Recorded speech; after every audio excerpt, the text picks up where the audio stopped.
আমার সামনে যেই বিল্ডিংটা দেখতে পাচ্ছেন কংক্রিটের তৈরি, এটা একটি মসজিদ বা অফিস ঘর। এই পুরো ইজতেমাটাকে এখান থেকে মাসোয়ারা করে কীভাবে কোন কাজ কিভাবে এগোচ্ছে সেই বিষয়ে এই মসজিদ থেকেই পরিচালনা করা হচ্ছে। এবং আজকে জুম্মার দিনে নামাজের যে একটা চাপ, বিভিন্ন এলাকা থেকে নামাজ পড়ার জন্যে বা নামাজ পড়ার জন্যে আজকে ভিড় করেছে।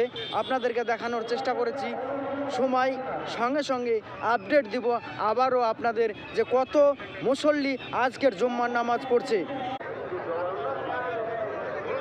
যে লাইনটি দেখানোর চেষ্টা করছি, যে সারিবদ্ধভাবে রাস্তা থেকে পাকা রাস্তা থেকে নেমে যাচ্ছে, এইরকম রাস্তা আরও চারখানা আছে, আরও চারখানা রাস্তা এইভাবে মেন রোড থেকে নামিয়ে যাচ্ছে মাঠের দিকে।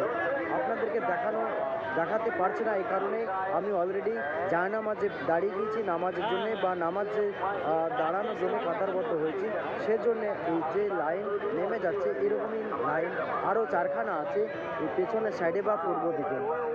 মসজিদের কিছুটা